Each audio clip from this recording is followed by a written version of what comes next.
Dorian Yates, Shadow Talk.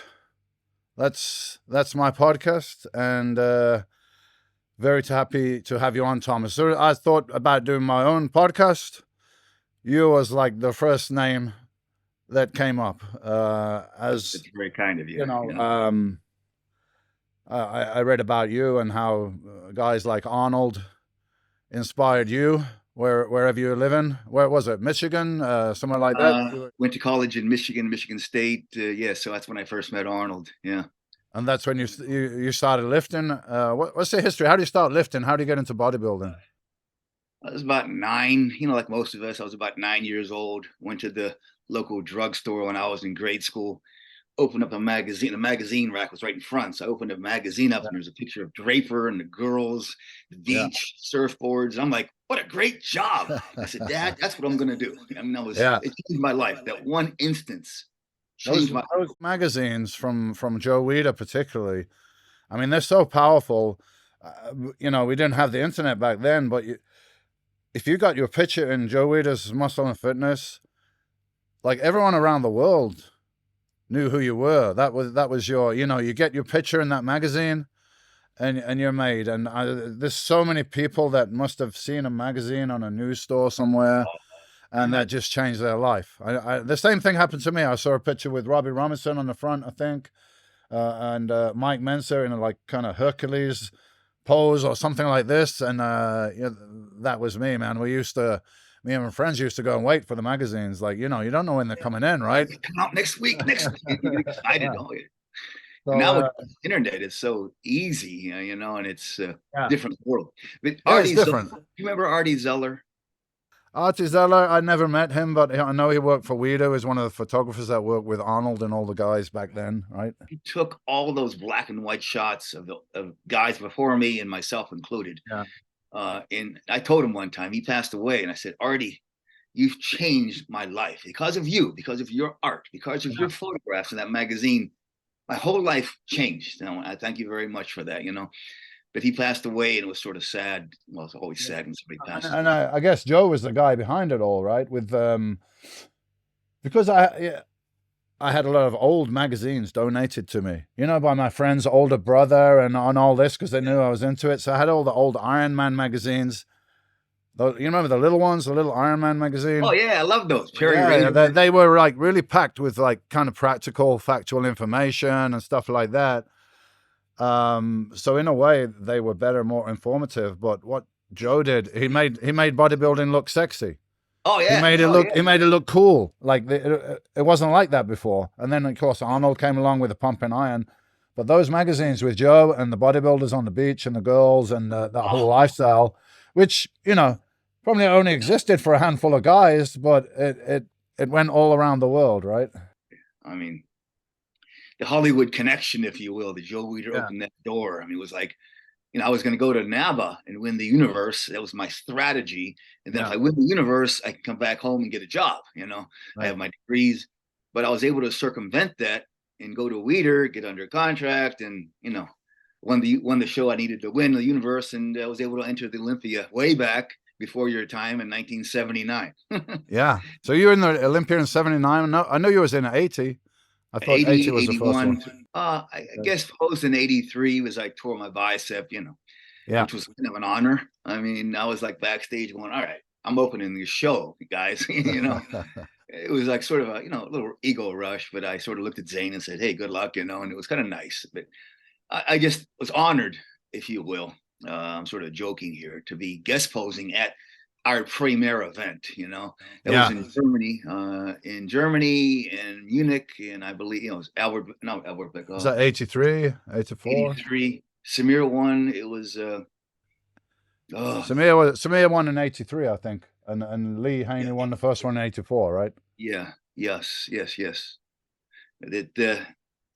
lot of good memories, of course, as you have. I mean, I can remember those days better than I can yesterday.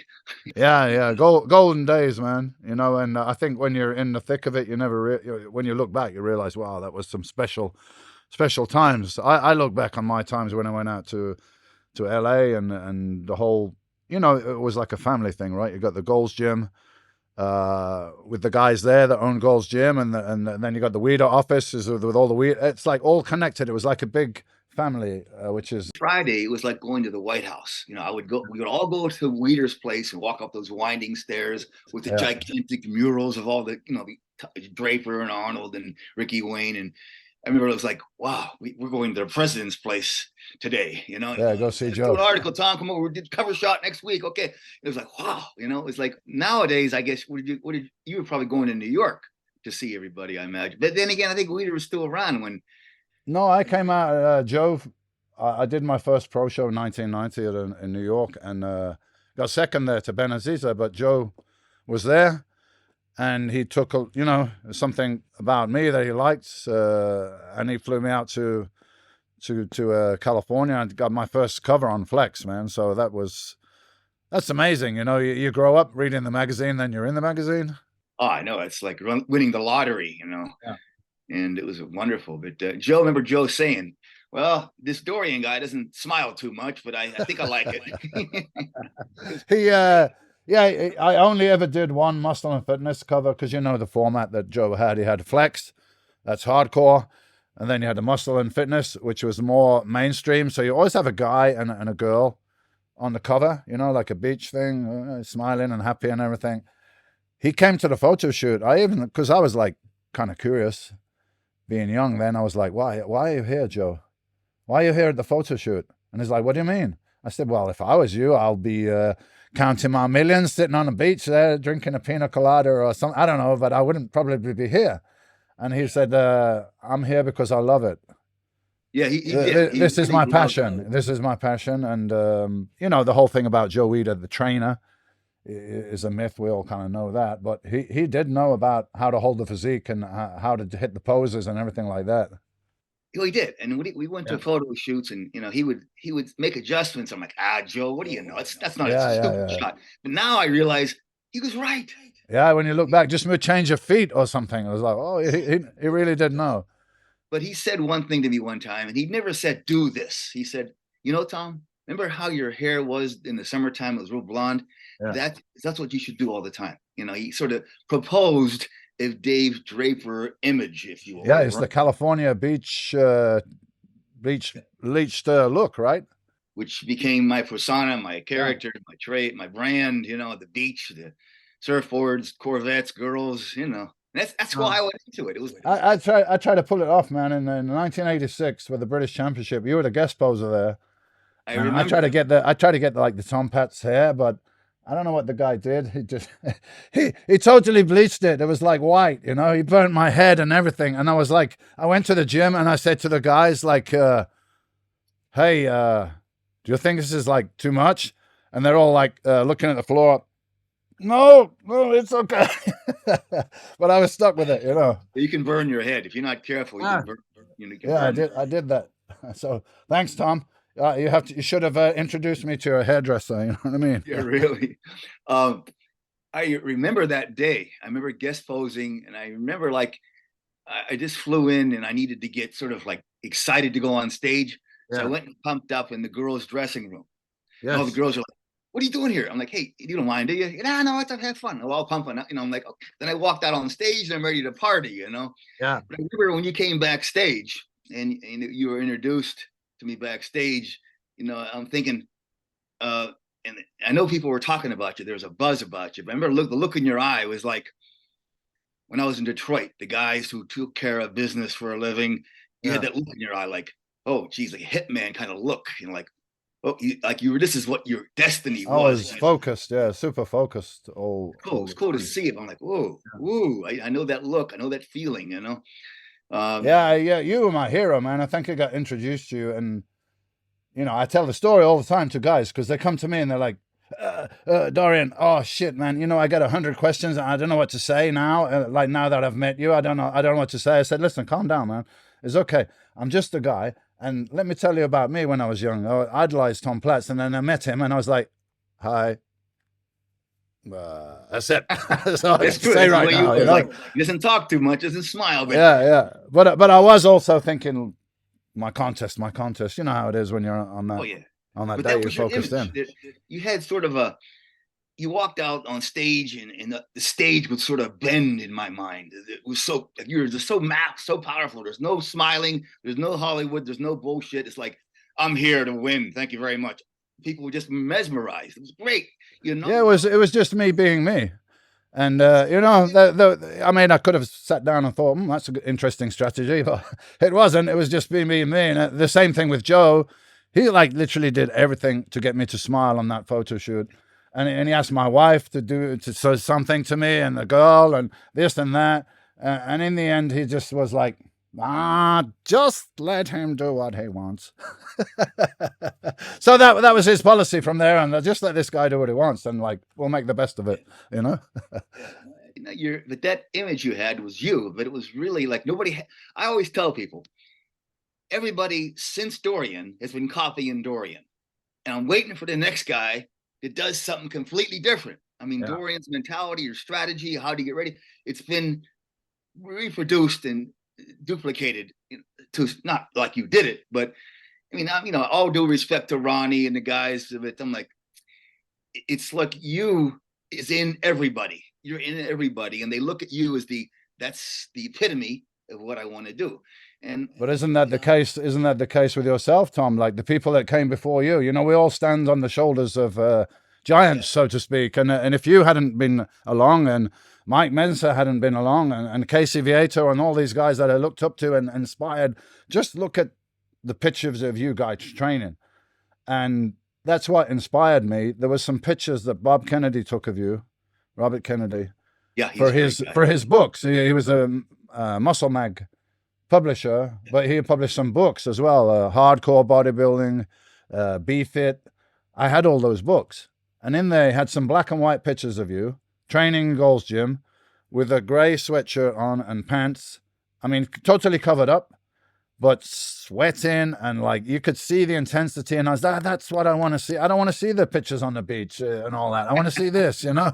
I want to see this. You're right. You're right. So, you know, you inspired me, and that's why it is. Like, we all kind of learn from the people before us. We take a bit from here and a bit from there, and a bit, like, I even kind of pinched your little, you know, the sweep and the boom, the bicep thing that you made, you know. So, and a little single bicep pose that Samir Bannout did, and Lila Brada. I just made it my own. So we all build on each other, right? We're all learning from each other. We're not in isolation.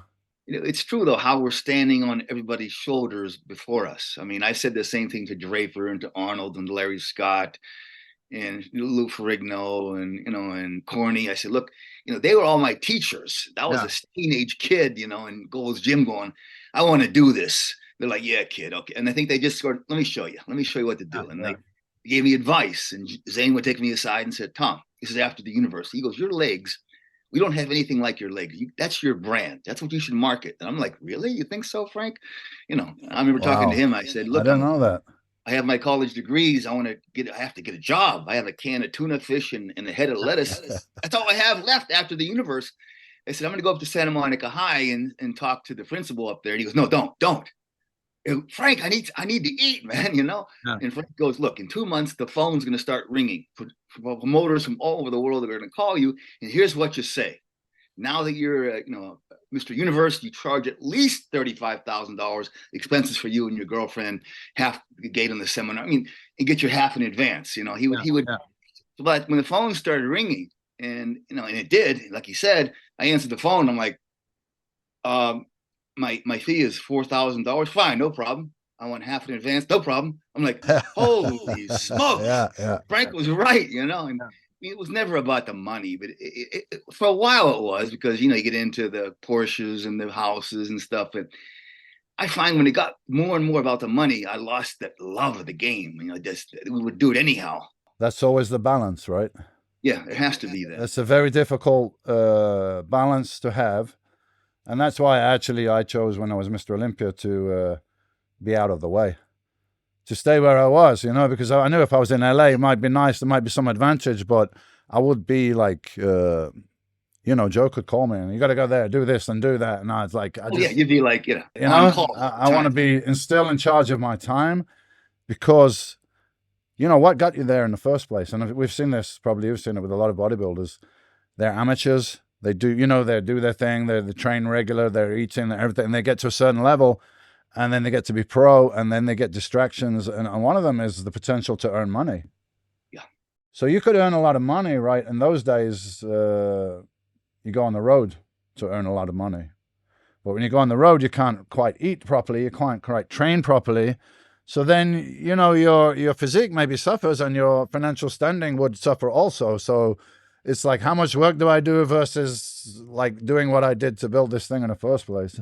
Well, I remember like John Balick from Iron Man magazine. He bought Iron Man magazine, and John Balick would always say, "Tom, if you want to win the Olympia that bad, why don't you stay home for a while?" Yeah. I was out every weekend. I'm on stage every weekend. That was my Facebook. That was my Instagram, which didn't exist at that time. But I figured I had to run for office. I loved going on stage and, rocking the crowd, and as much as I loved being in the gym. But, I thought about it. I go, I should probably stay home. And I thought about you many times after I retired. I said, maybe I should just stay home like Dorian, like you did. I'm like, nah, I got to go out. I got to go out and get on stage. Wasn't relaxed enough to stay to stay home. What do you think? It's the 1981 Olympia, the controversial Olympia where Franco won and you looked amazing. Is that what you used, really? It seemed like everyone wanted to see you then. They don't want to see Franco or Frank Zane or even Danny Padilla, that looked, by the way, amazing. If that guy was 5'10" tall, like in Danny that was contest. Great that night. He was. And Roy Callender was great that night. Yeah. But I got to tell you, by losing that show, it's the best thing that ever happened to me.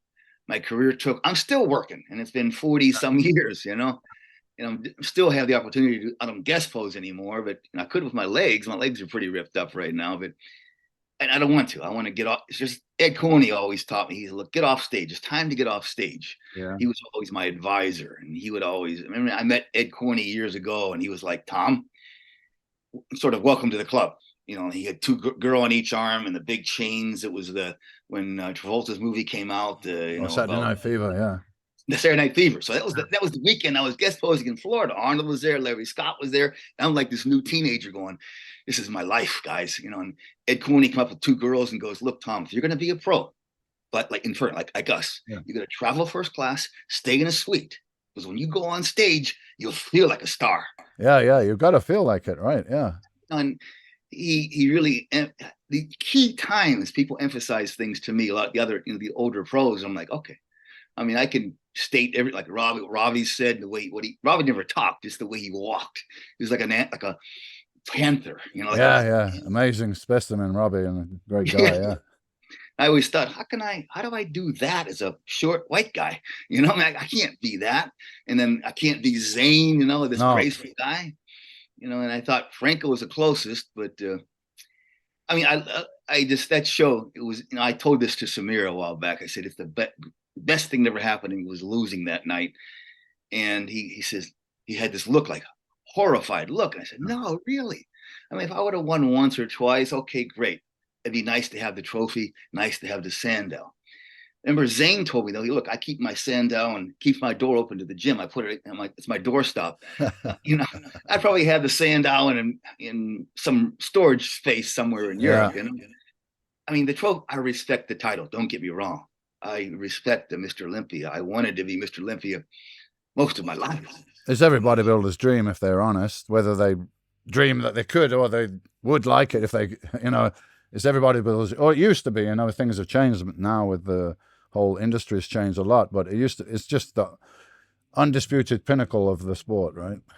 Yeah. But I got to the point to where into the 80s, I was like, I'm not going to please the judges. I love the judges. They're all friends of mine, but I'm not going to try to please them and go, am I good enough? Am I good enough? I'm going to show them what I did this year. And I'm going to show them how it goes humbly, according to me. Yeah. And every judge, I guess, posed in their country at least 4 or 5 times. And like, whatever money you want, we don't care. Wear the red trunks, ride like the wind, that music, and then twist and shout, we want you there. And I guess then they know they got a guaranteed sellout. Yeah, so that was like because you were the guy at the time that everybody wanted to see, and the only way to see you is to go to see you in person, right? To go to a contest, go to a seminar. The only way to listen to you is to go to a seminar, and that was the appeal for me and the British bodybuilders was because this is something freaky, you know, with the legs. Like, what the hell is this? We've never seen anything like this before. But it was also really about the energy and the enthusiasm that you brought to the whole thing, to the posing, to the talking. Obviously, this guy, he fucking loves what he's doing and is passionate about it. And, you know, that was, somebody went before me that's like, I think that you were like, let's push the boundaries then. You know, let's see what we can do. And for me, this was fascinating. Like, what can I do with my body? Like, can I take it a little step further than I have, or a little bit step further than anyone has before? And, you know, it's a kind of uncharted territory, and it's all up to you. Go, man, or no man's gone, like Star Trek. You know, exactly. I was raised with that. And the passion that you had for the training, that's what I loved, and that's what I loved about those times. And although you are to blame, not really, but you are to blame a little bit for an injury I have, because Tom Platz was the man, right? And the squat rack was the altar. And this is how it was in the gyms in England at this time, the hardcore gyms. They were not fitness gyms, they were proper gyms, you know, with powerlifters and bodybuilders and knee wraps and smelling salts and chalk and all that stuff. I used to love going to England. England was like, all right, it's serious training. You know, some other countries like, you know, la la la. But I think it's like, kind of we got that. Not now, but I mean, historically, we got that kind of working. Man, there's a lot of pits and car factories and plants, and guys used to pride themselves like on hard work. And I say to people like, "You going to gym for an hour? You think that's hard work? Try going down, working in the pit under the ground for 10 hours a day, breathing in shit every day just to feed your family. That's hard work, man. You know." That's right. So, you know, I never complain about hard work. We're very privileged to be able to do and live the life that we do just from going to the gym and doing what we love, right? Oh, you said privileged. I think we are. We're very privileged to have lived the life we did and still have the life we have. I mean, what an opportunity. What a gift from God. I mean, holy how many countries have you been to, Tom? I've never sat. I'm going to one day right now sit and write it, but I never did. I don't know if you have. You know, I went to every country there is, with the exception of, I even went to East Germany when the wall was still up. Wow. I remember going over to, going there, come on in, leaving through. I went through the wall and this one little entrance way, and I'm like, oh my God, you know, I'm in East Germany, and what if I don't get back? Maybe they'll, you know. But it was great. I mean, the fans were tremendous, and I just, you know, and even the guards are like, hey, you know, they all lifted weights, and I was like, this is cool, man. You know, even going through customs was like, oh, come on, move over here. You know, here's a T-shirt. You know, I would just give them a T-shirt or something because, you know, it's part of. You're traveling the world, but you're not traveling the world like a normal tourist or something. You're going to a country where people are going to be waiting for you and to give you a great reception and show you around and show you stuff that you'd never. Like, you know, you wouldn't know that. You go somewhere as a tourist, you get a totally different experience from going. And I'm sure you could call somebody up in wherever and say, hey, I'm coming over next month, and they'll be like, cool, I'll be there and I'll meet you and help you out and everything. You know, you have friends. We have friends all over the world. I mean, any country we go to, there's a friendship base because the money is good. We made good money. I think we made a living, and something. For me, it was never like I remember reading about. Flex Wheeler, like he's planning on what pro show he's going to enter, how much he's going to win. I'm like, I never looked at the money. I was like, I'm going to go to the show, and I have to do the show. The money was a side effect. Exactly. That was the thing. I like to have the money in a way. Yeah, sure. I like to have the money because I had the big house and the nice cars. So basically, I could go like this to the system. You know, like exactly. I did it my way. I didn't do it what you wanted me to do. I did my way, and this has worked for me, and this is the way I choose to live my life, and not the way that's society's trying to dictate that I should be, you know? I think nowadays everybody wants to fit in somewhere, and nobody knows any idea how to fit in, especially without getting into politics and, you know. But this is how you control people, you know, you put them in groups. You know, and we're very careful not to associate with clubs and groups and sects, and you know, Yeah. we got the same thing now with nutrition, right? What are you? Are you a vegan? You're a vegetarian, or a keto, or a this or a that? And no, keto's better. No, vegetarian's better. It's like, you know, all these little groups. That's how you control people, because they're not united in any kind of purpose. You Yeah, know, exactly right. You're exactly right. That's the essence of communism, socialism, and how it divide and operates. conquer is an old strategy. You know. The philosophy I've been reading about Epicurus, who this philosopher, and then in 270, 308 BC, he had this attitude that humans should chase happiness no matter what. You cheat, lie, steal, it's okay. You're just going to die anyhow, so be happy. Whatever makes you happy. That was his philosophy. And I believe like I'm sure the Democratic Party here in the United States has adopted that mentality. Whatever you got to do to lie, cheat, steal, just do it, and that's okay as long as you make money and you're happy and you die. Then that's all that happens. You die. And No, there's consequence to everything that you do. You know, things that you've done in your life, they've affected many people in many ways, myself included. So everything you do is like dropping a pebble in a water. You know, everything has an effect.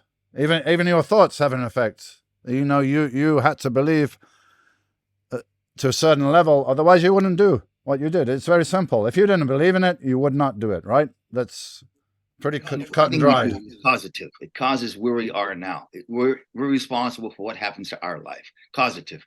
And most guys blame somebody else. They blame politics. They blame Joe Weider. Or, hey, you make politics work for you. Do whatever you got to do, but just everything's down to you. You know, it's like your life is your projection, and it's your movie, and people come into your movie depending on you, you know, and they treat you in a certain way depending on you. So they're just all bit players in your movie. That's the way I look at it, and it's your movie, and you're responsible for what goes in your. I have to laugh movie right now because we're both excited. This is wow, about this stories and energy, life, man. You know, we're here to live the life. And I tell my kids, like, this is the most important thing. Just be yourself and always question everything, and make your own conclusions and live your own life. But don't just follow. Make your own path, whatever that is. And I'm not here to tell you what it is, but that's what I can tell you. You know, you can be within physical boundaries, pretty much what you want, what you put your energy into that's going to bring it up, right?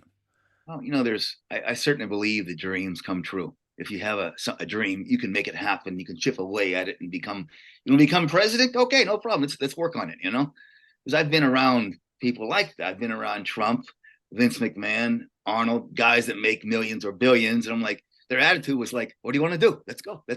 Yeah, positive. Arnold said to me when I went to California and I met up with him, he goes, this is America. You can do anything you want to do here in broken English. I'm like, wow, I never thought about that. It took a guy from Europe or Austria to tell me about that. And I go, that's his perspective, because he's coming from outside, where a guy that's born there, he might not be that aware of it, because it's his norm, right? Is there all the time. He was thrilled to be in America. And I'm like, wow, I guess I'll feel the same way. Let's do it, Yeah. And so I had some great teachers. I mean, I really got to tell you, all the guys took me aside or gave me ideas, and the girls taught me a lot about that stuff, how to pose. I remember reading that. Who was the girl? She had a blonde hair. Where and when? The girl that told you to do that one. I can't remember. I read the story somewhere. You see what a fan I am? I read everything. Hey, I read all your stuff as well, man. I got to tell you that. I watch everything you do. I'm like, he's right on. He's right on with that. I got to tell you. I mean, we're all each other's fans. We are. We love this stuff. Yeah. I still love going to the squat rack and putting plates on, going, and have that 1 second, one iota of doubt. You go, fuck doubt. I'm gonna get. Yeah. That's always there, right? You know, that's what people got to realize. I think when you look at people that you admire, you see their success, and you think everything is always easy or is always cool for them or something. But I mean, everybody goes through life with ups and downs, and we're all going to lose some people. You know, we're going to lose somebody we love, and we all go through these things. It's life, so it's never smooth for anybody, right? It's just No, how you approach that road that goes up and down and that's the up way and life down. is. If you go to where it's the same, that's when you're dead with it, flatline. Yeah, It's when it's fine, it's always the same. But life is up and down and sideways. And I got to tell you, now being 68 years old, I look back and go, excuse me, I'm glad that I get excited. So when I bang the computer, everything that happened, deaths, divorces, separations, it was yeah. the best thing that ever happened in my life because here I am now. If it wasn't for that, I wouldn't be centered where I am now. I say the same things many times in seminars because people are saying, "Do you have regrets? Are there things that you would change if you could?" And I'm like, "Well, I don't look at it like that. I mean, there's things that I'd learn from, yeah, but I wouldn't go back and let's say 97, I tore my tricep tendon and it ended my career, and it was very, very traumatic. Mm-hmm. But would I go back and change it and have that tricep not? No, because it got to me to where I am now, and I feel very centered and very happy and balanced now. And you look back on my career with no regrets because I know when you know that you give your best, man. I mean, you're not going to look back with any kind of regrets. That would be the worst thing, right? To look back and say, I could have done Yeah. better than that, man. Oh, I get so many people asking those questions all the time. But when you train the way we did, no matter what, you win. No matter Yeah. what, it's like guaranteed winning because you walk on stage going, I did it. I'm totally spent, and here I am. Let me show how it goes. And I think if you don't train that way, have that philosophy or that mentality, you're at the will of whoever's watching you. Maybe they'll vote for me, maybe they won't. I just got tired. Even now, when I work with actors, I said make a decision on the character, make some decisions, and go in and show the director how it goes according to you. You'll feel confident. You'll look confident. You project better. And if the director says, "Look, try it my way," no, I like your way better. That's what worked. That's what worked for me. I mean, I didn't win the show, but I don't know. It's almost like I did. I have the life of, and the income and the financial life and the mentality, spiritual I component. mean, you were the bodybuilding star of the 80s, man. I mean, there was nobody that was in demand as much as you were. Well, it was nice of. I mean, I remember that. I remember after the '81, Arnold was going into acting more and more, and Arnold. I saw Arnold, and he goes, "Look, I want to have everybody contact you because I'm going into the movies and films, and I'm busy doing that. Is it okay if I have them contact you?" So I'm like, "Yeah, sure, let's do it." And so pretty soon it's like, I'm getting Arnold's fees, and then other major athletes that are like getting 10,000 to show up for the half a day. I'm like, holy smokes! It was like he opened that door for me. I mean, I got to tell you. I mean, he's a ruthless kind of guy, but he's very generous as well. Sort of reminds me of McMahon and Trump. You Yeah, know, yeah. they get what they want, and they have a dream, and they get everybody around them, an army to make it happen. And it was great being learning from all the people that I had the opportunity to learn from. And it's like I have imagine being like yourself, being 9 or 10 years old, having no doubt this is what you're supposed to do in life. It was Yeah. absolutely no doubt.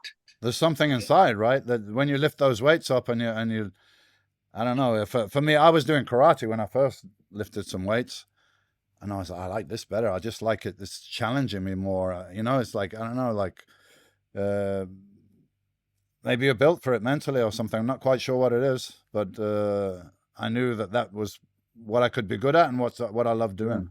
Oh yeah. I mean, I thought back then when I was really young, like a little kid, about being a priest. I was raised in the Catholic environment, Yeah. and I or bodybuilding. It was either priest or bodybuilding. I thought, well, if you become a priest, you can't have the girls and stuff like that. So I don't know if I could do that, It's a big one. but I can, But I think that my calling then became bodybuilding. That was my answer to life and the reason I existed. And it was a vocation. It was like I'm gonna my life for the rest of my life is going to be bodybuilding, just like or be a priest. But I had that devotion and that calling to say, that's it. I don't care what, I don't care how I feel, it's going to happen. And I think you had a lot of the same things, I'm There's sure. something about giving all your energy to something, to some pursuit, There's something very and tough when you don't. Like myself and a lot of people that retire from competitive sports, you can still go to the gym, but it's not the same because you don't have that, you know, you don't have that target, that goal that you had before. And I don't know. I'm not a biochemist. I'm going to speak to some guys on the podcast, but I have a theory that, you know, your pleasure chemicals in your brain, dopamine reward, that you get so much dopamine release from these workouts, especially when you're under stress and you're under mental and you're going for a contest, and it's like every day is like is a battle. You know, every day is a battle, and I think you get a kind of high from doing that, and then it's taken away. It's like the movie Braveheart, you know, like Mel Gibson, like, yeah, God, I would go to battle for him anytime. And you feel like a soldier, like you're going to lead the crew, lead the whole army to success, to victory. And like every day was like that. It was like, there's no, what a life to lead. So every day you're going to go in a battle and you're going to win. Yeah, I mean, exactly. I mean, there's a massive, I should imagine, dopamine. So we get boxers and bodybuilders and sports people when they retire. I mean, anyone that retires from their vocation is going to have a bit of a tough time transitioning, probably. But I think it's very, very tough for athletes because they got that absolute focus. And then people say, well, how did you get over it? Well, it takes a bit of time. But then I realized, hey, you know what? If I don't want to go to bed at 11:30 tonight, I don't have to. If I don't want to eat 6 meals a day, I don't have to. If I want to travel just for fun and go on safari to Africa, I can do it. I mean, I can do what I want now. So kind of like had to look at it differently, but it takes a little time, I guess. It does. In fact, I remember when you were going through that, I was watching you. I was observing it through the magazines and through the internet. Friends I knew that knew you, and I was like, yeah, I know that feeling. I know that feeling. We didn't talk back then. Maybe it's good we didn't, but you know, it all works out. And you know, and now it's just amazing the life we can lead now. Still retired some years ago. I think we're supposed to be who we are. That was our reason we exist. I believe in destiny. I really do. I believe. In fact, I always make up stories like when God was making humans. He said to us, and I'm making this up. Okay, it's a story. Yeah. Look, I'm going to give you these talents. You're not going to remember anything when you get on Earth, but when I put you on Earth, and you have that feeling like you have to do it, that's me talking to you. Yeah, it's absolutely. I believe it's like that, and I think you got like a guidance. Yeah, like a guidance system. You know, like we all have. We all know. I'm a big fan of Bob Marley, and he said, like, if you want to know what's right and wrong, just like it's there. Like, just don't tell me you don't know. You know, right? So we know it's there. And when you're on track, you feel it. You feel at peace. So when you're not on track, you don't feel at peace. And then you're trying to be the wrong avatar. You're Tom Platz, the bodybuilder, and you're trying to be Tom Platz, the car salesman or something. Yes. You're not going to feel good. You can make a lot of money not doing what you're supposed to do in life. But that's nothing. You're still not going to feel good because you're not on the right. You're not in the right track that was kind of meant for you, I suppose. Absolutely. I think everybody has that ability to see that, but most people, especially young people, they cannot be quiet. I always say to the 20-year-olds, be quiet for 15 minutes, turn everything off. My cell phone, I mean, to be totally quiet and meditate, as you know, all of a sudden, you know what to do. You know what, it comes to you. And I even tell the young guys, if you make the wrong decision, hey, life will spit you out. You get another shot, you get another chance. You got to do something. You can't feel like you're entitled, or you can't, they want the prestige. They want to be the respect. I go, you got to earn respect. What is it you love to do? What do you have passion for? I'm like, man, guys, the 20-year-olds who have our attitude and our belief system, I'm like, you're going to kill. You're going to be president. Yeah, if there is any, I mean, they're hard to come by now. The young guys that are really driven. Just a little story. Me and my friend, we're both 60, but we're in shape 60. We took a young guy with us, 25 years old, up hiking up the hills, and halfway up there he gave up. He's like, I can't do anymore. And we were like, look at each other, and we were like, can you imagine that we would actually do that when there was a 60-year-old guy and we couldn't keep up, and we would admit it? We would go until we died. Like, there's no way we're gonna fucking say to a 60-year-old guy, you're better than me, you're stronger than me. I mean, it just wouldn't do it, right? You never bow down to anybody. I'm doing it. I can do it, you know. But it's a less physical world we live in now, so I think that's why. You know, the technology is very addicting to your brain. Tell me, Tom, when you went in the gym, take me back. You're going in the gym, right? You're going in the gym and you're training. How do you feel? Where's your head at? Is it like, did you feel that the rest of the world disappears? Yeah, I knew I was the muscle I was training. Yeah. Everything else did not matter. It didn't even exist until after I allowed it to enter back in. I mean, my girlfriends at the time, or my training partners, were like, "Oh man, you're crazy. Just relax a little bit." I go, "No, I can't. This is what I have to put this. I have to go after something here and get it done." And like my first girlfriend back in middle 70 or late 70, she's like horrified of me getting ready to go to the gym, and she'd watch me training. I'm like, you really have to do this? Yes, I do. You know, and you know it. You know what you're supposed to do, and you're doing, like, again, when you're doing what you're supposed to do in life, whatever it takes. But this is, you know, beyond the physical in the gym. We know, you know, it's well documented, the physical effects of building muscle and strength, but the psychological benefits as well. That the fact that you've switched off from your work, you've switched off from your relationship, you've switched off from the bills, and everything that's normally flying around your head is disappeared. So I always said it's a form of meditation, although it's like, you know, I'm not sitting still here, I'm lifting weights and I'm making a noise and everything, but in my head, I'm just in one place. I'm just in that muscle. I'm just in that breathing, and I'm in that moment. And this has got to be a big relief for your brain, right? That at least for an hour a day, you don't have to think about all that stuff. You know, and I guess, you know, in a way, I guess we were being selfish, but I think it was required for us to get where we had to go. I mean, I look at guys that have, you know, 6 kids or 5 kids and a wife and a house and a dog, and they want to train to become Mr. Olympia. I'm like, it's going to be hard. It's going to be hard because you have so many things going on in life to take that. It's not just an hour a day. It's prepping for that hour a day. You know, and dealing with the recovery afterwards, which is requiring the correct nutrition at the right time. And, you know, I used to be like religious to get 10 hours of sleep a day. Oh, absolutely, yeah. I would get 8 hours at night, or I'd get 2 hours in the afternoon after my workout, and that was like non-negotiable.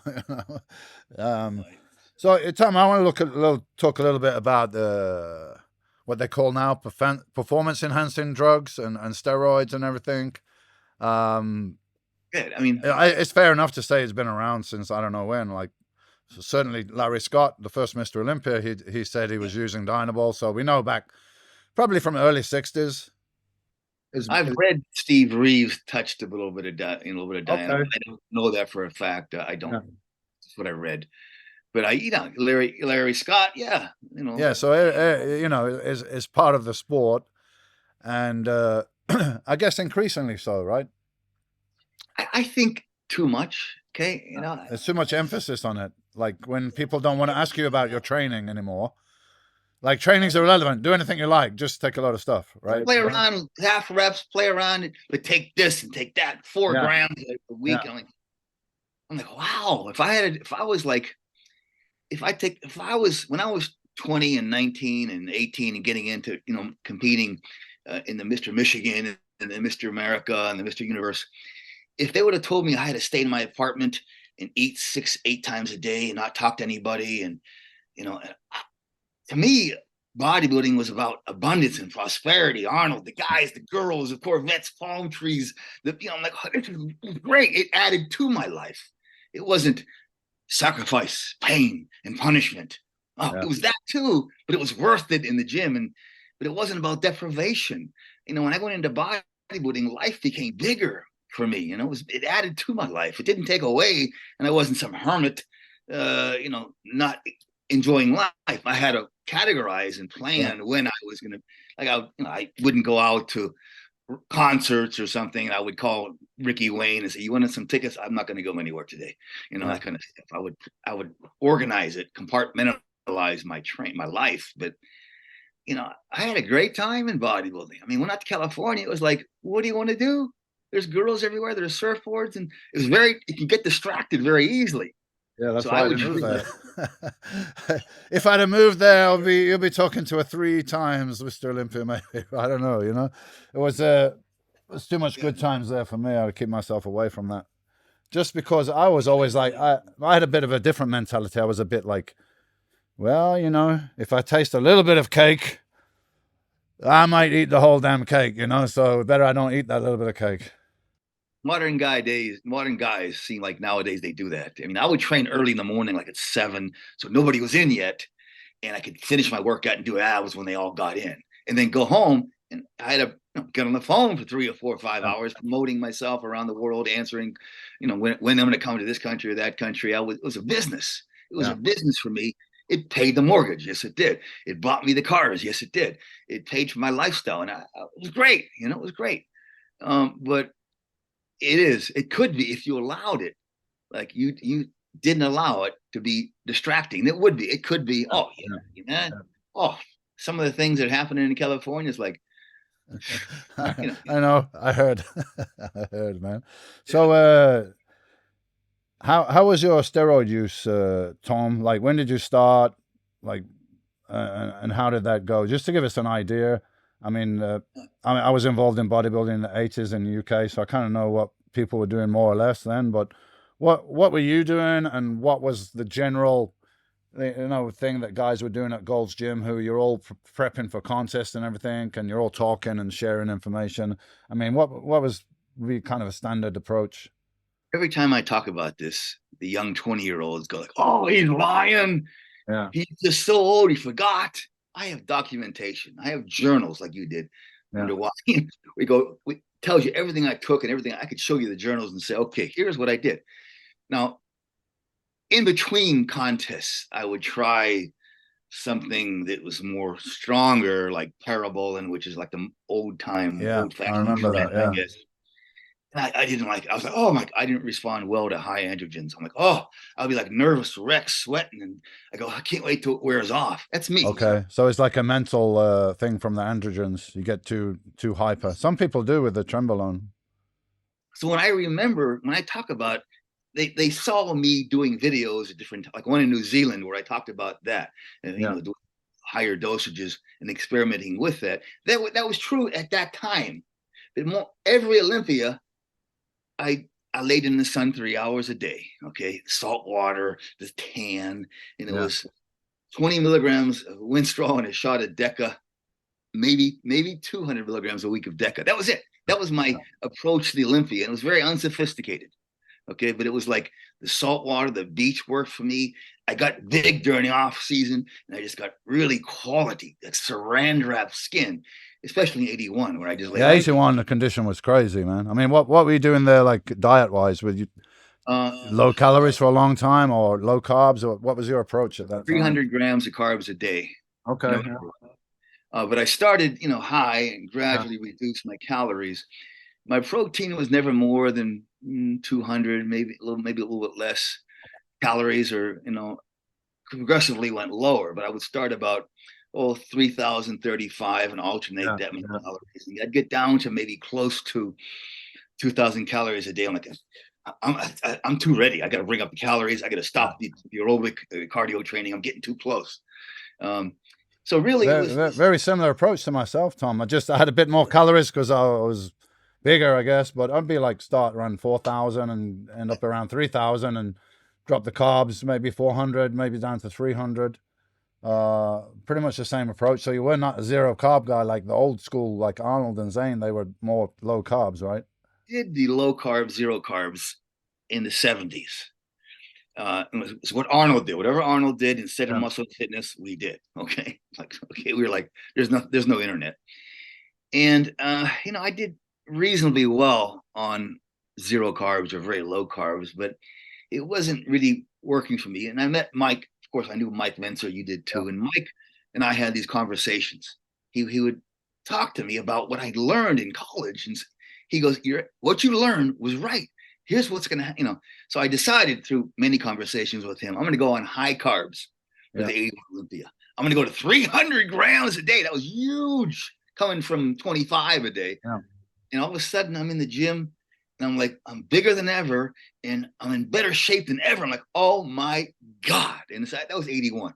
And I walked on stage, it was like, it's time to do business. When you first turn pro, it's like, you sort of, you're standing. You're the new kid, right? You're the new kid on the block. New kid on the block. But I had pictures of Zane and Corny and Arnold and Ravi on my bedroom wall when I was a kid. And to be standing next to these guys was like, do I belong here? But after 3 years and carbohydrates working for me, it was like, let's go. It was like people were like, what's he taking? Horse GH or something? But it was just, you do 50 rep squats with 405 for a couple of times a week or every other week. The GH release is huge. I didn't have GH back then, but I had squats. Yeah, and that's what I think the young guys don't remember. That was the rumor because they had these little. I think they had like booklets, right? You have some booklets like leg training. Yeah, man, there's freaky shots in there, man. They probably took at the 81 Olympia around there, I guess. And then the one where you're bending over with the hamstrings. That was after the 81. You're also the reason that I always stretched. I saw you doing runner stretch, a hurdler stretch, and all that stuff, and going right back and touching your toes. I thought that's impressive. If I can do that, that'll shut people up. Like, oh, you're all muscle bound, you bodybuilder, you can't move and everything. So I've made a point of always doing that before I trained legs. But in the UK, we were convinced that you were the growth hormone guy, that you would have. Because this is from another planet. This is something else, that's what the kind of the word was. Yeah. The high carbs and, like 405 for sets of 40 and 50 reps. It violated. Not many people can do that, Tom. It's like, that's amazing. I was able to delay oxygen debt. Yeah. So 50 reps, I put the bar back, wasn't breathing hard yet. Then I just fall on the floor, take the belt off. I was able to circumvent oxygen debt. A lot of these guys who try to beat this record that I set, supposedly, it was never a record. I was just playing around.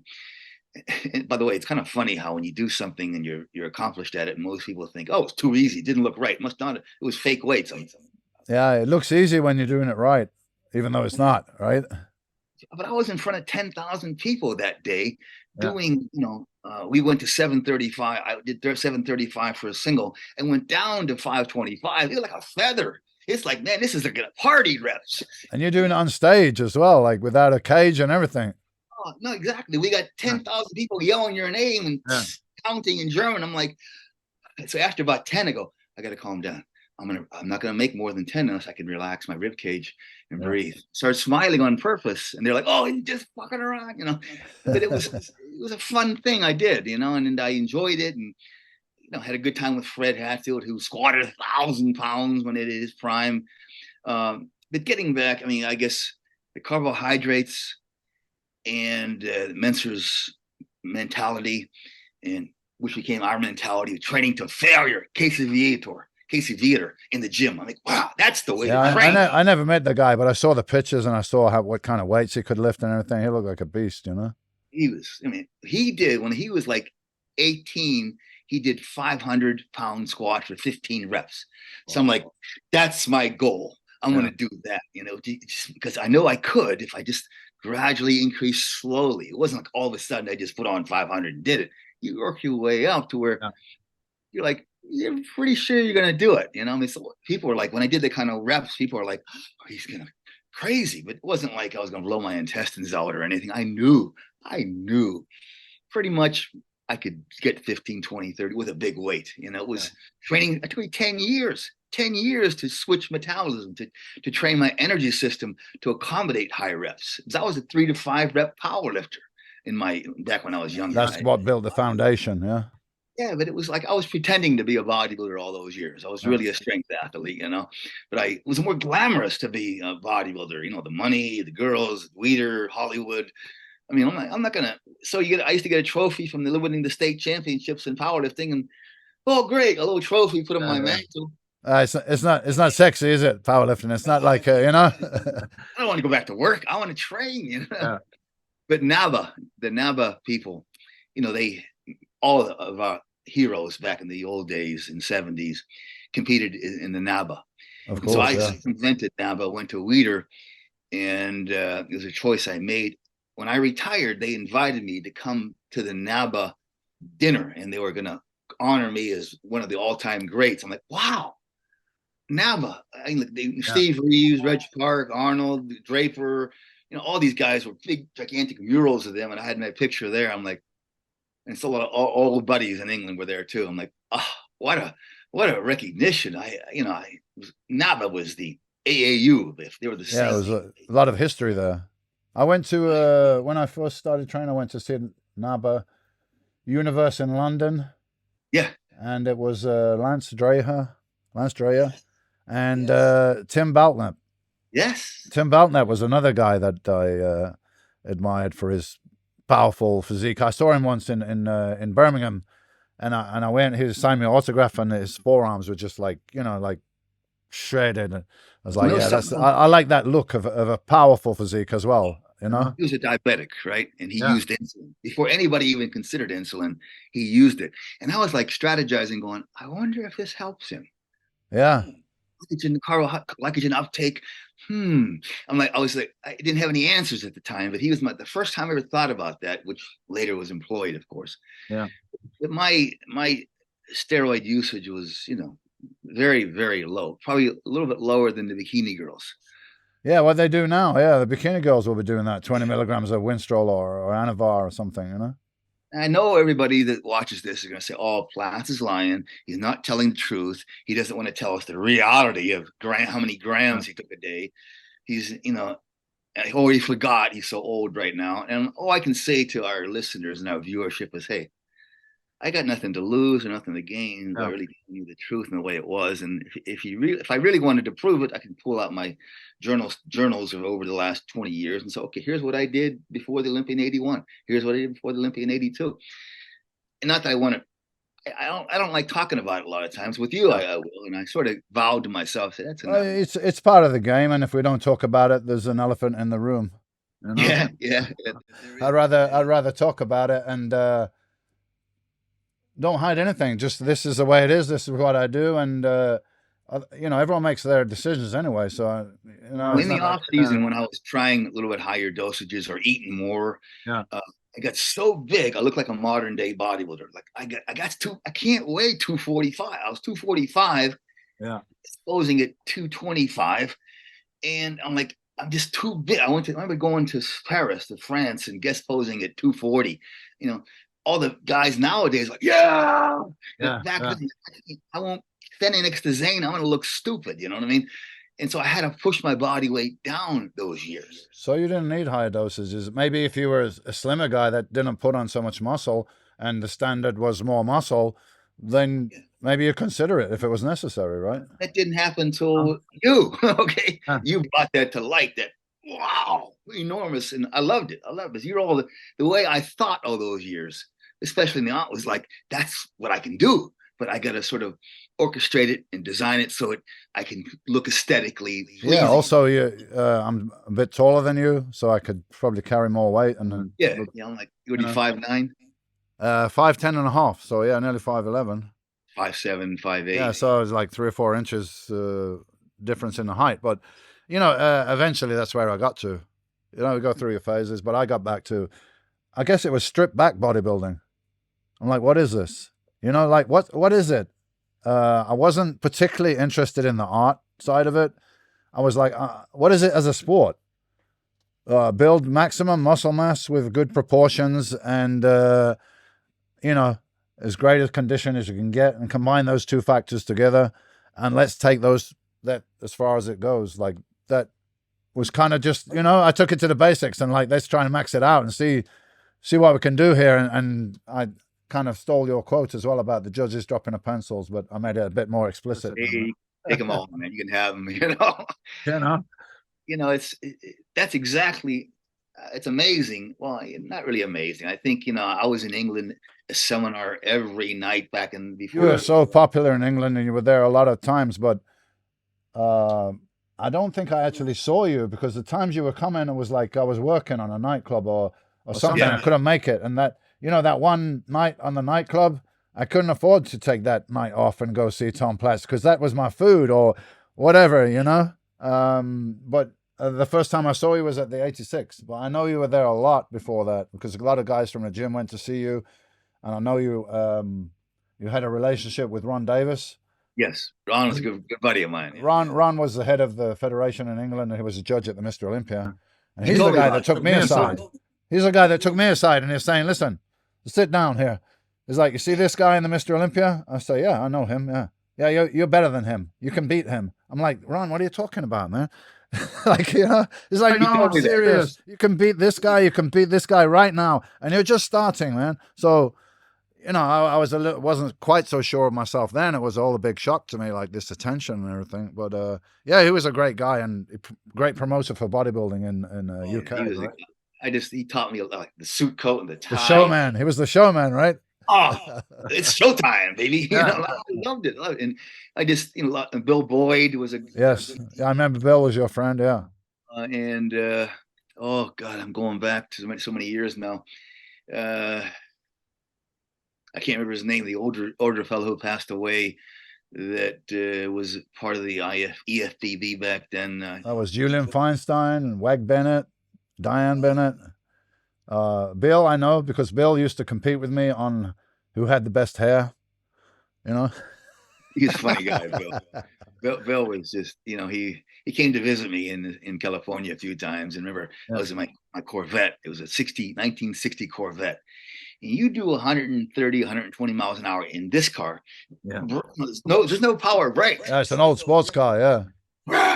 We're like coming for a turn. I'm like, fuck. He's like, but he's holding on to the car, to the dashboard. I'm like, don't worry, we'll make it. No power. Okay, got it. You got power steering. You got Tom Platz behind the wheel. Yeah. But there's no power steering, no power brakes in that car. I know Kevin Horton is the guy that used to do a lot of photography for me. I don't know if you know Kevin. I remember that name. He had an old Corvette, man. I tried to drive that thing. I said, this is like a truck, this thing, man. It is. It's real, like a truck for sure. Exactly. So I want to talk a bit about training and how often you were training. What was your approach? And I know you're influenced by Arnold, and then you're influenced by Mensa, who was influenced by Arthur Jones and Casey Viator, and you got all these different people that were around. What kind of training did you kind of settle into that was, good for you? I tried training with Arnold 6 days a week, and sometimes twice a day. I got small and fat, and I go, I can't. You got overtrained, right? It's too much. I can't do it. And I'm not an ectomorphic, long, lean, tall guy. I'm mostly a white fiber, squatty powerlifter guy. I did much better when I left the gym for 2 weeks, got depressed, then came back after about 2 weeks and trained 3 or 4 times a week. I did great. I got bigger, stronger, looked better. Training with a lot of frequency to me was the worst thing I would do it on occasion. I remember talking to Mike Menser. I would say, we can do high intensity and high volume and high frequency for a short time, not very long. And I would maybe a week or two before you hit the wall, right? I rested really hard. After squatting like I did, I would take 2 weeks. You're going to take 2 weeks off or something, right? I would take people don't believe me. Then another thing, oh no. Yeah, I mean, when you train that way, it's. Yeah, I used to train legs once a week, and I just about, That's like after 4 or 5 days, the soreness was kind of going away, and I felt like maybe I'll be all right. When it comes around, more or less 6 or 7 days. I used to have to time my training, my leg training, because I was going on stage every weekend. I had to have some facsimile of freaky legs. I couldn't look too puffy, so that's the reason I adopted 2 weeks. I could put up my exhibitions and look really good, get on stage and still not be totally sucked out and, wasn't show ready, but people would see what they wanted to see, the legs and striations and stuff. But I pretty much, to answer your question, I was like, I didn't train like Arnold and I didn't train like Menser. I was sort of like in the middle. Yeah. Okay. And 3 or 4 days a week. 4 days a week was the most I could ever do. And how did you tear your bicep? I was doing flies. And this is Stretch just on the after flies. the 82, 80, 81 Olympia. And I'm traveling around the world and I'm, honorary retired. I'm making more money than ever in my life. I'm like, oh, what am I going to do with all this money? I'm like excited as hell. I'm like a little kid every weekend on stage, Europe, 3 or 4 months out of the year. And I think what happened is just I accepted and wanted and needed and embraced so much stress. Something had to give. And I believe we're all causative, as we talked about. I believe that was my way out. Like, oh, the bicep tore. It was a stupid injury. Like yourself, you can't go back and go, oh, I wish I didn't do that. Yeah, I know. It happened. And then, but then, I think in the magazines, can he make it back? Arnold did the same thing with his knee. Can he recover? The Rocky thing. Can he come back after the injury? And, I think mostly I was able to come back pretty strong, but I think the business of bodybuilding, the weekend exhibitions and the seminars and traveling got the best of me because I wanted that. I just thought that's where I belong. I don't belong not doing anything in training for the Olympia and winning that. I said, I have to do both. I challenged myself, but I loved the stage, man. I love walking on stage and trying to have the guys squat, yeah, and have the girls like, wow, yeah. So how do the girls telling you how to be a big man and be sexual too, and the music I selected, like the Pointer Sisters, tonight's the night, it's gonna happen. I'm like, it was just I was able to build that persona, if you will, which was an extension of me, a character. Well, I'm sure you can still find your guest posing at the British Championship in 1986. You can still find that on the YouTube. And when you're posing to twist and shout and, you do the little thing with the leg and bang, I mean, the crowd's going crazy. And people have to imagine, like, it's so inaccessible. These superstars of bodybuilding, like rock stars, that you only, I mean, you see them in the magazine and then you see them in the flesh and it's like, whoa, the guy is real. I mean, I only know him from a cover of a magazine, but he's a real guy. Look at him breathing. Wow, shit. It was like that, the impact. Well, because of TikTok, and I'm not 20 years old. I have a great team. My wife, Cha, and Jordan and Reese. They're in their 20s, not my wife, but my guys are, and they know TikTok, and they put me all over TikTok. And all of a sudden, I go to the grocery store now, and I get teenage girls, Tom Platz, I'm running around like, you know me? How do you know me? I got a whole new audience now. I got the teenage girls that watch all those old videos and stuff, and it's very, it's makes me feel, it's a warm feeling, and I just want to give back to them and like, hey, you really want to do this, or this is what you have in mind? You can, and whatever it is, and it's but I think that TikTok thing has made me like get a whole new audience. I'm new to a 20-year-old. So you and I, we're the legends of bodybuilding. That people get into the sport and they know the current scene and the people, and then they come across, wow, these guys from the past, and then they learn about us, and then you got the legend status, right? I suppose. I mean, I always said to people, like, you can't believe everything is written about you. It's like it's in my heart, and I never wanted to be this egotistical monster. I'm like, I can't be that egotistical guy that's full of myself that walks. I met guys like that in Hollywood and in different sports. I'm like, it's a weird, conceited, arrogant. Ooh, I don't want any like they're setting themselves up for a fall. Yeah. Because they are believing somehow that they're better, and life has a way of teaching, equalizing things, and you're not, maybe you should be a bit more humble and go through some stuff yourself, and then you'll realize.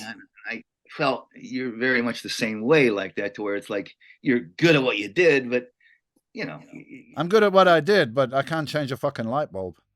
Like, my wife. I'm very good at what I did, but I'm not very good at any other thing. So thanks God I was good at this, I'm the same way, exactly. I always call, who can fix this? I've got to call somebody, Tom, I just want a couple of more things before we finish.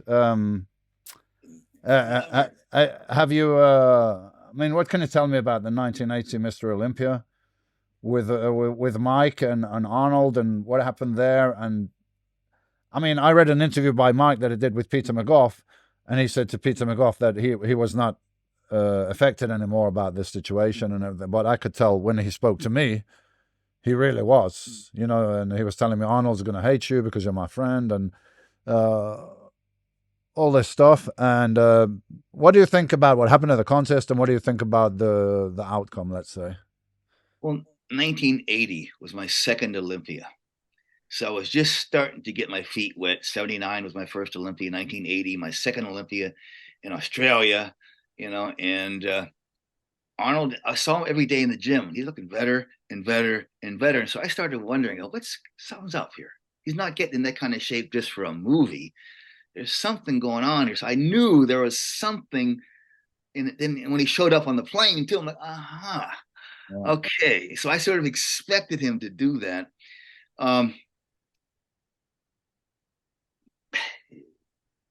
May he rest in peace. Mike was a great guy. Mike was very good to me. Mike Menser. He would say, Tom, here before the 81 Olympia, here's the keys to my condo in Palm Springs. Go get some sun, whatever you need, man. He was very helpful to all the guys were, all the guys. Mike was especially helpful, but I think what Mike carried was the bitterness of losing to Arnold. To him, it was not subjective. And it was not a subjective sport, and it was supposed to be accurate in what's the word I'm looking for? Objective. Yeah. Okay.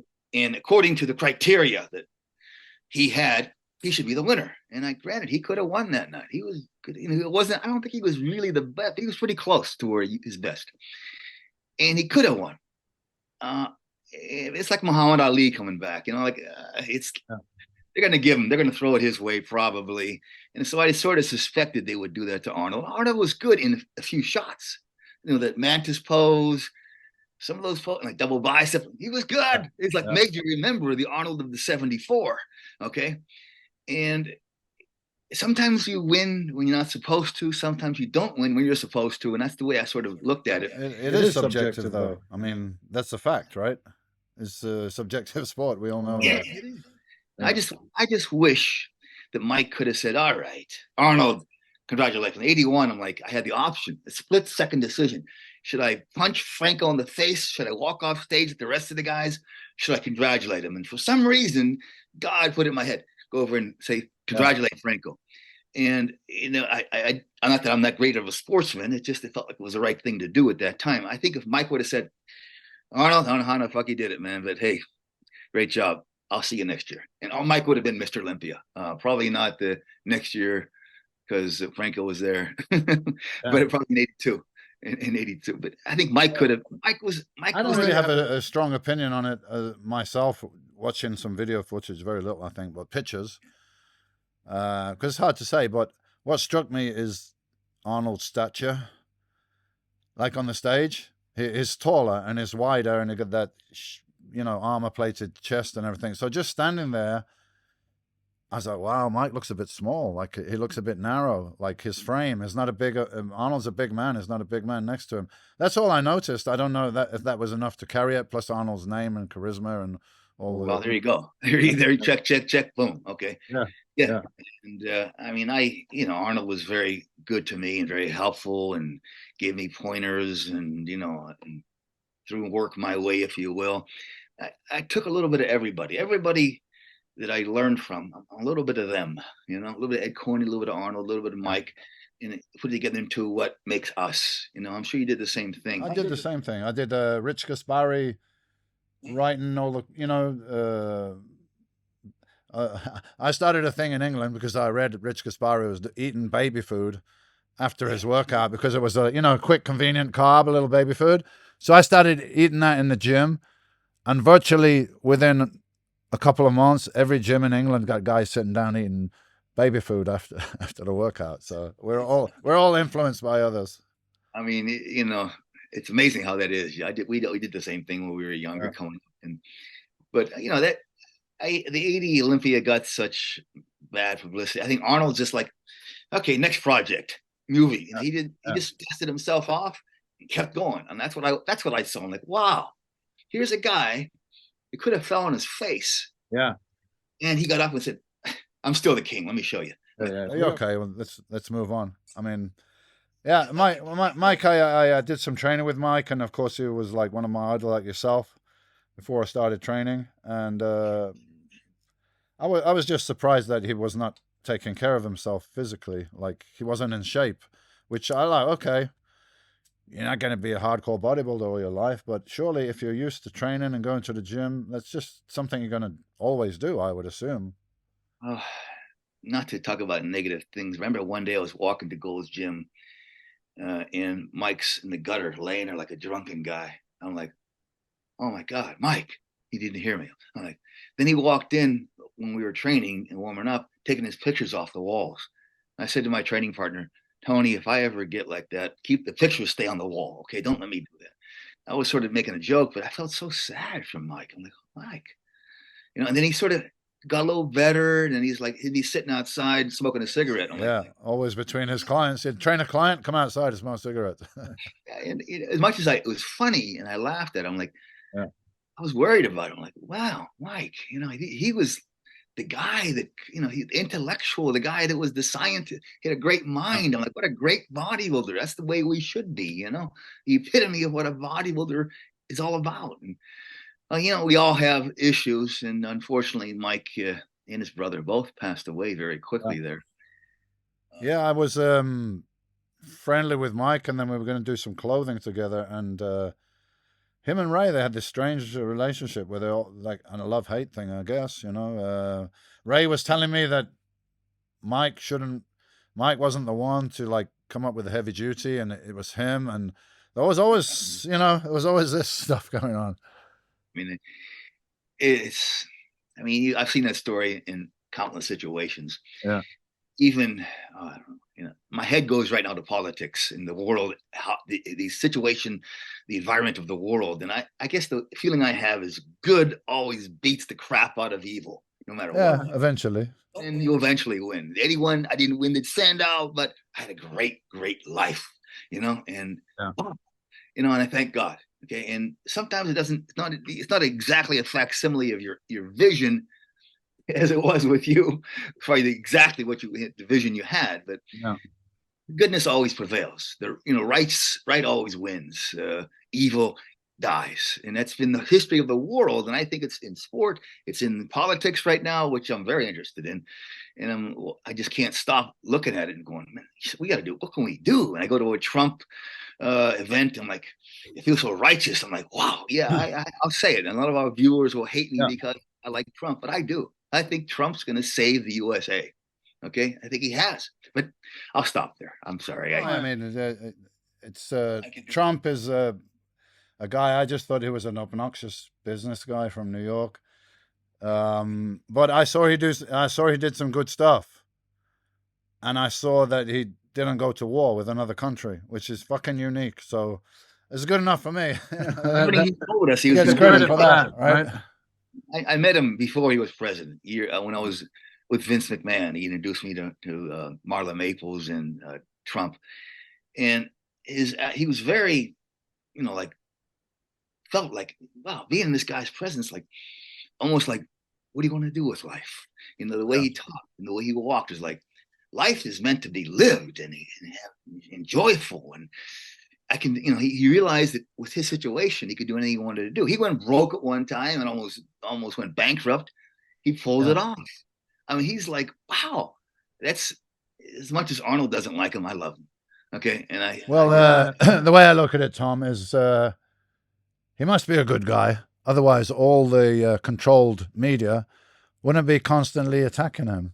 When there's other politicians that's got much more dirt, and nobody seems to be saying anything, right?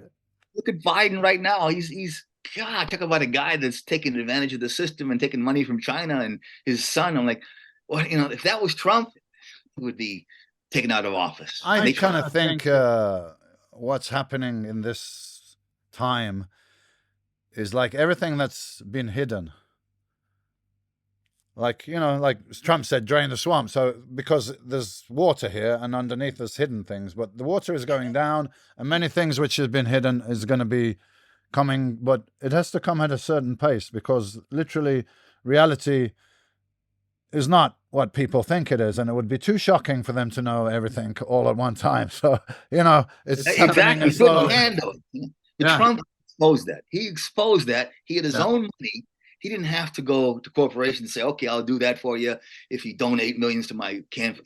Trump had his own money, his own methodology, and he exposed the Democratic Party. I'm like, oh my God, this is what he did. I believe so. Yeah. They tried to get rid of him. How many impeachments did they go through?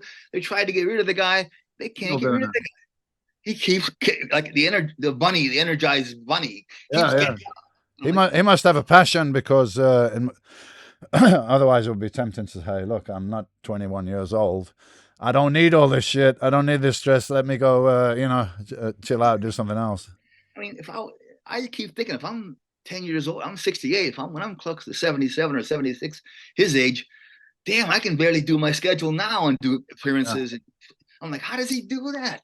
How does he doing it on cheeseburgers as well, right? He does it on cheeseburgers, apparently. Yeah, cheeseburgers in a private plane, the Trump Airlines are there. So what do you do now, Tom, to exercise, supplementation, hormones, whatever, to look after yourself right now? What are you doing now? What's your approach? I can get crazy with politics now. That's the next arena for me, I think. But anyhow, I'll stop. Well, if that's where your heart's at, man, that's where you got to go, right? You take on circumstance. Like bodybuilding was everything to me, and it still is. It's still very much a part of my life. 6 months into last year, I was training heavy again. I was 215 pounds. I was putting it together in the gym, just like the 80s. I thought it was like the 80s all over again. And since then, I've lost about 20 pounds on purpose. Because I wanted to push the envelope, and relive the 80s in my mind. I have the 20-year-old guys around me, the 20-year-old girls. They were like, God, this is the 80s. This is better than the 80s. This set of bicep curls I just did. It's fantastic. I couldn't do the same kind of weights I did in 1980 on squats. Everything else I pretty much could. But I just, as almost a 70-year-old, I couldn't do as much. But about once a week is all I could really do and recover. I tried twice a week, and I wasn't. We I don't want to go to the gym again. But if I took a week off, if I trained once a week, every workout was like, yes, let's go. And I maintained that childlike attitude in the candy store. Yes. And that's all. I don't recover as fast. That's granted. I'm almost 70, but I can train very close to what I did with most body parts, with the exception of high rep squats. Now I'm sort of taking it easy. My team told me your face looks so big when you're 215. Now that you're doing all the podcasts, reduce your face. They sort of advised me. It's like running for a campaign.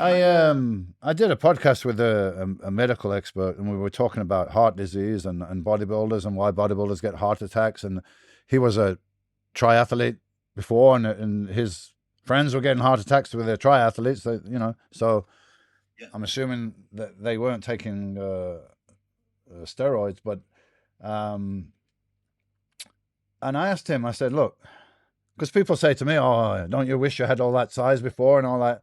I'm like, no, not at all. I mean, it's just not of any use to me.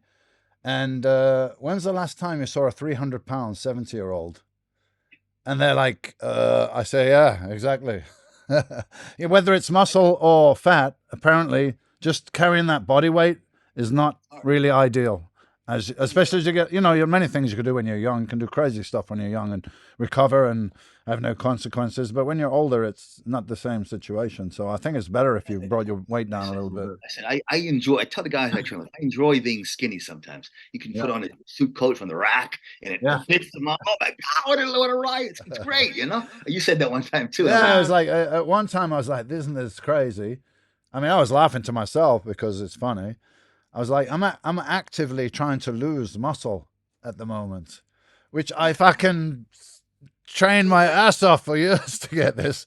Now, but if I want it, I don't want it, I could, put it back if I want. So I choose to make my body what it needs to be at this point in time, and it doesn't need to be that big. And I need to be mobile, right? I need to be fit and healthy and have no pain in your joints, and you need to live and move. Yeah. I can travel in airports better when I'm 180 versus 215. I just move better. I can get, I can run around an airport. I do things better. But it's being smaller is kind of fun too. The guys I train with are like horrified at that comment. Like, oh my God, I'm not 350 and 22 inches. Young guys don't get it. I wouldn't have got it when I was young. But I kind of did, because I remember when people were talking about Arnold, like, oh, now, and he's not. I'm like, why would he? He's doing movies now. He's as big as he needs to be for the role that he's doing. That's his job right now, isn't that? He can lose a lot of weight like he did, but he's so tall, he still looks big. Like when I lose a lot of weight, I look like, holy shit, he got small. I think that like he talked about in 1980, he has that. Yeah, he's a big man. He's got a big bone structure, so even if he's skinny, he's going to look somewhat imposing. But so you're doing a bit of weight training. You're doing any? I know your wife, Char, she's quite into the spiritual aspects and stuff. So you do meditation and breathing work and stuff like that as well. Everything you're doing, I look at you and I'm like, yeah, he finally saw the light. Okay, as he passed through the Mr. Olympia and the bigness and the strong, you get into this place. Well, I was using anger and rage and negative energy, but it was good because I was burning out the negative energy. There wasn't anything left for to do any harm. Girlfriend that left me, or the coach that kicked me in the butt and told me I'd never be nothing. I was fired up every day to prove it to myself. I wasn't that loser guy, Oh, I remember the first time I won the Olympia, I put a picture on the wall of me with the big Mr. Olympia, and I said to all the non-believers, because there's always people that don't. I say thank you, and now you can kiss my ass, by the way. But a friend of mine said, a really good friend, is like, "What? But why did you put that? Why didn't you put thanks to the people that helped you?" I said, "Yeah, it's good, but actually, the people that was talking negative about me helped me more than the people that you helped me a lot more than those guys helped me more." So that's why I put that there. My football coach that told me I was nothing in junior high. 20 years later, when the internet came out, emails just started. So the football team would email me and say, "Are you the same Tom Platz that Coach Smith talks about?" And I said, "Yes, I am." And tell him, "Thank you very much for everything he's done for me." I needed to kick in. Like nowadays, you can't do that to a young, spank somebody, kick him in the ass. I think young kids need to be kicked in the ass, not within reason, of course, but I don't know. It's a different world now. Young men need some challenge, and they need some discipline. If you don't have that through life, you're going to find it very difficult. I think so. I think so. And because you're going to get knocked down, right? You're going to get knocked down. Absolutely. You got to get back up. Just got to get back up. That's all it is. Yeah, I think winners just get back up one more time. Every Olympia, you got back up. Now you're still getting back up. Always, man. There's always going to be something that comes along, and I want to thank you for your time, Tom, and very inspirational. I've really enjoyed it. I could sit here all night and talk. Maybe we'll do a number 2 sometime, Dorian, it's very cathartic. Okay, now I tell people this story, not that you were ever my student, okay? I don't want to bend the truth, but to know that a guy watching me adopted some of the same mentality and far surpassed me in competition, that's why I did what I did. And that is very meaningful to me. I'm not looking for credit. Forget that. Something that was instilled in me went to you, and all that. That's the business. Tom, I was sitting in I don't know, you've been to England, so maybe a council flat, which is a government housing apartment. Yeah. So I'm sitting in a council flat with no carpet. My bed is a mattress. Yeah. I got my first little trophy there. I got Bob Kennedy's books. I got the magazines. So imagine I'm there in Birmingham in this council flat, and I'm reading these books, and I'm reading about Tom Platz, and I'm thinking tomorrow I'm going to go to the gym and I'm going to fucking do this, and one day I'm going to be with these guys. From that, I'm talking to you today, man. So thank you for everything you did for the sport, bodybuilding, all the inspiration and the energy. I mean, this is kind of a bit lacking at the moment in the sport. I think this passion, this energy, especially for the training. So I wanted to bring that and introduce you maybe to some people that didn't know Tom Platz, and maybe there's one or two out there. I'm sure. Well, thank you for everything Thanks so much, Tom, and will be great. You're going to be at the Mr Olympia in November? No. It's possible. I don't know. I have a. Well, if you're there, you let me know, man, because I'm there. I'm doing a training camp the week before, and I'll be there at the Olympia doing some stuff. So I love what you do. I used to teach exercise physiology and anatomy for a lot of years. I love what you do. Well, I just done a camp now, 6 guys. We did a whole week together, and you know they're so hyped, they're so grateful, because we train, but we don't just train. We go to dinner and we go to lunch and we talk, and they tell me what their life is like, and I'm telling them, listen, you want to change that? Do it, man. You can do it. I can see that you can do it, but that's not important. If it helps you, for me to tell you can do it, I will tell you can fucking do it. But you got to believe it, man. And at the end of the week, all these guys are going away and they're hyped. So it's more than training a man in the gym. It's like helping them with the mind as well. Relaying your energy and work ethic to somebody. When I see it in somebody else, when I see what we're talking about that you and I share in somebody else, I'm like, it takes my breath away. I'm like, finally, a bodybuilder who has that something, who has that drive, that focus. That I found guys that have it, but they're not competitive bodybuilders, but they still have it. You know, like I'm training guys in their 50s, and some of them I'm like just hold you back a little bit here. So it's great when you see that, and the reward that you see in the person that's gone to the absolute physical and mental limit, and they're saying, I saw white things, and I said, yeah, they're angels. They're like, they're coming. You're near to crossing over, you know. And exactly. It's great. They just feel like enlivened, you know, life, energy. I don't know why. I always think that God implanted this attitude in my head, and you looked at it and go, yes, God gave it to you. Yeah. What a gift. And it's a domino. It's a domino effect. And everyone you come in touch with, you're having an effect on them. So I always think that. I always think, you know what? If I'm tired today and this kid comes up and I'm like, no, kid, I'm like, tired. I ain't got time today. You know, if Tom Platz did that to me when I met him, I'll be fucking devastated. Like I would be, you know, so I'm very, you know, like just give him something a little bit good, even if it's, hey, you know, even if it's 10 seconds, it's good. It's good energy. We're on a pedestal. People put us on a pedestal. Your pedestal's 8 times? 6 times. 6 times, yeah. It's confused so many times. I can't remember the big numbers. But I think as a responsibility to the fans, it's our responsibility to take them with us and put them on the pedestal too and say, hey, here's what it's like, versus egotistical and not talking. People that did that to me, I'm like, oh, like I was talking earlier. Maybe we have a kind of a responsibility. I do. To spread good energy, to spread good vibes, because we're a bit privileged, man.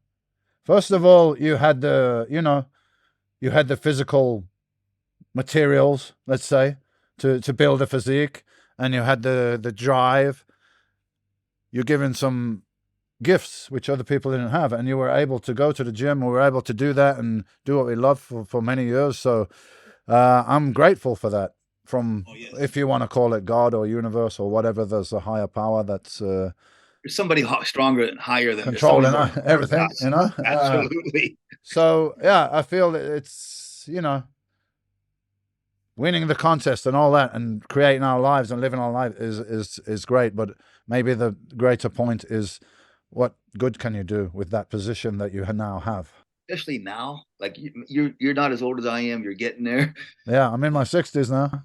Yeah, I'm 68. I'm like, you know, it's not about Tom Platz anymore making another $1 million. It's not about Tom Platz gaining position in this four-door industry. It's about me giving back to that guy in Hungary or that girl in Czechoslovakia that wants it so bad. I feel so righteous by doing that.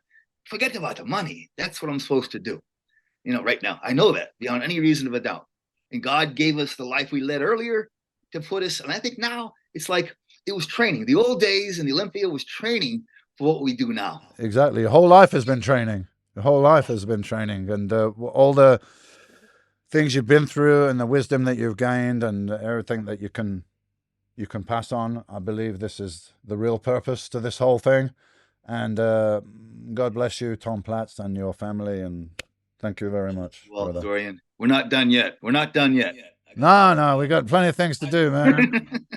And I hope I see you in Olympia. Maybe let me know if you're going to be there, man. We'll sit down and have a dinner or something. I will, and thank you very much. Absolutely, and pass my regards on to your lovely wife, please. Thank you so much. If it wasn't for her, I'd be a mess. I'd be like hanging out in California, late after hours clubs or something. You know? You gotta meet my wife, man. I was well off the rails when she met me, so she put me on some rails. Yeah, exactly. All right, Tom. Take care, mate. Cheers. Okay, man. Thank you. Bye-bye. Good talking to you, Dorian. Bye-bye.